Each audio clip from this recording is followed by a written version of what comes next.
நீங்கள் பார்க்குறது வந்து வெண்டைக்காய் செடி.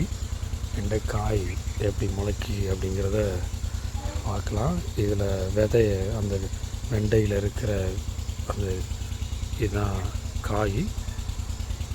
இது முத்திருச்சுன்னா இந்த விதையை போட்டால் முளைக்கும். இதை வெண்டைக்காயை சாப்பிடும் பொழுது அதிக கணக்கு போடுறதுக்கு பயன்படும் அப்படின்னு சொல்லுவாங்க. ஆனால் அது உண்மையா அப்படிங்கிறது தெரியல.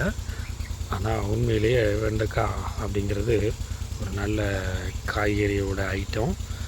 இதுதான் அந்த காயோட செடி. இது தோட்டத்தில் விதையாக போட்டால் இப்படி முளைக்கும். நீங்கள் மேலே பார்க்குறது வந்து இது பூ இந்த இருக்குது. இது வெள்ளையும் மஞ்சளும் கலந்த கலவையாக இருக்கும். மாலை நேரத்தில் எடுக்கிறதுனால கொஞ்சம் ஷேடவாக தெரியுது. பார்க்குறது தான் அந்த வெண்டைக்காய் செடி. வெண்டைக்காய் எப்படி செடியிலேருந்து வந்திருக்கு அப்படிங்கிற ஒரு காயை பார்க்குறீங்க. அது பாருங்கள், அது மேலே அப்படியே உருவாகக்கூடியது இது. இங்கே எப்படி தோட்டமாக இருக்குது அப்படிங்கிறத பாருங்கள். இது ஒரு தோட்டமாகவே இருக்குது. கொஞ்சம் போட்டிருக்கு.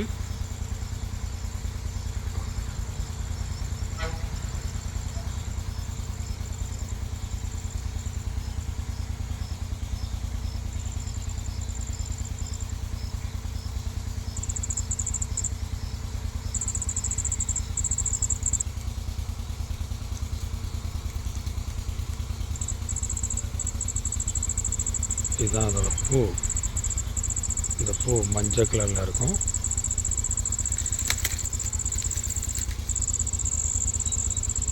அந்த கொண்டையில் இருக்கிற இது அதில் தான் அந்த பூ விழுந்த பிறகு அப்படியே கொஞ்சம் கொஞ்சமாக காய் பிடிக்க ஆரம்பிக்கும்.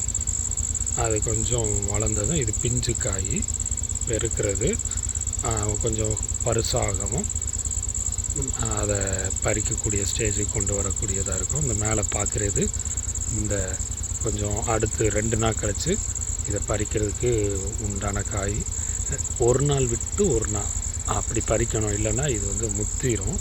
கரெக்டாக ஒரு நாள் இன்றைக்கி பார்க்குறோம் இந்த காயை, நாளைக்கு வந்து இந்த காயை பறிக்கணும். அப்படி இல்லைன்னா அடுத்த நாள் இது வந்து முத்திரும். இதுதான் இதோட வெண்டைக்காயோட நிலவரம். இப்போ பார்க்குறது நீங்கள் வெண்டைக்காய் செடியை பார்க்குறீங்க.